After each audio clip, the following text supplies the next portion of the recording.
صحابہ کرام نے عرض کی، یا رسول اللہ، جب انسان مر جاتا ہے، جب انسان کے جسم سے روح نکل جاتی ہے تو انسان کی آنکھیں کھلی کی کھلی کیوں رہ جاتی ہیں؟ نہ دائیں پھرتی ہیں نہ بائیں پھرتی ہیں، سیدھا آسمان کی طرف ٹکی ہوئی ہوتی ہیں۔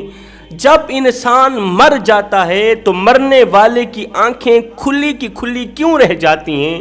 تو میرے کریم نبی نے فرمایا، صحابہ، جب انسان مر جاتا ہے، روح جسم کو الوداع کہہ دیتی ہے، جب انسان مرتا ہے، ملک الموت انسان کے جسم سے روح کو نکال کر آسمان کی طرف جا رہا ہوتا ہے نا، تو انسان اپنی روح کو دیکھتے ہوئے آسمان کی طرف دیکھ رہا ہوتا ہے۔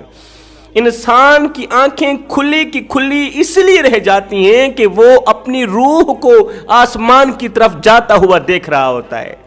اگر انسان نیکوکار ہوتا ہے، اگر نمازی ہوتا ہے، اگر عبادت گزار ہوتا ہے تو اس کی روح مسکراتی ہوئی جا رہی ہوتی ہے، وہ مسکراتی روح کو دیکھتا ہوا آسمان کی طرف دیکھ رہا ہوتا ہے، اس کی آنکھیں کھلی ہوئی ہوتی ہیں۔ اور اگر انسان گنہگار ہوتا ہے، اگر انسان بدکار ہوتا ہے، سیاکار ہوتا ہے، تو روح اس مرنے والے کو بد دعائیں دیتی ہوئی جا رہی ہوتی ہے، تو مرنے والا رو رہا ہوتا ہے، اس کی آنکھوں سے آنسو نکل رہے ہوتے ہیں۔ ہائے، ایک بے اولاد شخص تھا، اس کی اولاد نہیں تھی، کافی عرصہ بیت گیا، اللہ نے اولاد سے نہیں نوازا، ہر ایک چیز سے نواز رکھا تھا پروردگار عالم نے، اگر نہیں تھی تو اولاد نہیں تھی۔ یہ شخص دن کو روزہ رکھتا، پوری رات عبادت کرتا، پوری رات عبادت کرتا، جب فجر کا وقت آتا، جب صبح کا وقت آتا، جب اللہ سے کچھ مانگنے کی باری آتی تو یہ شخص ایک ہی بات کہتا، مالک میری خالی جھولی ہری کر دے۔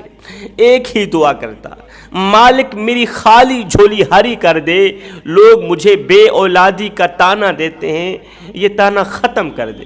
وقت گزرتا گیا، ایک دن ایسا آیا کہ عرش والے کو فرش والے پہ رحم آ گیا، عرش والے کو فرش والے پہ ترس آ گیا۔ اللہ تعالی نے اسی سال اس کی خالی جھولی ہری کر دی، ایک بیٹے سے نوازا۔ یہ شخص بوڑھا ہو گیا، اللہ تعالی نے بیٹا عطا کی۔ جیسے ہی بیٹے کی پیدائش ہوئی تو بیٹے کی ہر ایک خواہش پوری کرنے کے لیے، بیٹے کو جوان کرنے کے لیے، یہ شخص اپنی بوڑھی کمر پہ بوریاں لاد کے دن رات ایک کر کے اوور ٹائم لگا کے اپنے منہ سے نوالا نکالتا رہا، بیٹے کے منہ میں ڈالتا رہا، اپنی رگوں سے خون نکالتا رہا، بیٹے کی رگوں میں ڈالتا رہا۔ اس نے اپنی حلال کمائی سے اپنے بیٹے کو اچھا کھلایا، اچھا پلایا، بیٹے کو پڑھایا، اسے جوان کیا۔ آج بیٹے کی شادی کر رہا ہے، شادی کا پہلا دن ہے، شادی کی پہلی رات ہے، وہی ہوا جس کا ڈر تھا۔ اچانک ملک الموت آیا، ملک الموت آیا، اکلوتے بیٹے کی روح نکال کے چلا گیا۔ ملک الموت آیا، اکلوتے بیٹے کی روح نکال کے چلا گیا۔ ملک الموت نے آتے ہی خوشیوں سے بھرے گھر میں ماتم کی چٹائیاں بچھا دی۔ ایک دم کوہرام مچ گیا کہ نوجوان بیٹے کی موت ہو گئی، دولہے بیٹے کی موت ہو گئی۔ اب گرد و نواح، عزیز و اقارب، دوست، رشتہ دار، بستی والے، ہر ایک شخص جوان کی جوانی کو رو رہا تھا، لیکن افسوس کی بات یہ تھی، باپ بالکل خاموش تھا۔ بوڑھا باپ خاموش تھا، وہ رو نہیں رہا تھا۔ بوڑھا باپ بس اتنا کہتا تھا کہ میرے لخت جگر نور نظر کو غسل دو، اسے جلد از جلد مٹی کے سپرد کراؤ۔ چھوٹے بڑے سب رو رہے تھے، ایک باپ ہی تھا جو بالکل خاموش تھا۔ لوگوں نے جوان دولہے بیٹے کو غسل دیا۔ غسل دینے کے بعد جب جنازہ اٹھا کے قبرستان کی طرف جا رہے تھے نا، تو ہر ایک کی زبان پر یہی جملہ تھا، یار ساری بستی والے جوان کی جوانی کو رو رہے ہیں، لیکن ایک باپ ہے، کس طرح کا پتھر دل باپ ہے، اس کی آنکھوں سے ایک آنسو بھی نہیں نکلا۔ بڑی محنتوں اور مشقتوں سے اس نے اللہ سے ایک بیٹا لیا، اللہ نے اس کی خالی جھولی ہری کی۔ آج بیٹے کی وفات ہوئی، بیٹے کا انتقال ہوا، کیا اس صدمے نے اسے چکنا چور نہیں کیا؟ دیکھو تو صحیح، باپ خاموش جا رہا ہے، اسے کوئی پرواہ ہی نہیں ہے۔ خیر قبرستان پہنچے،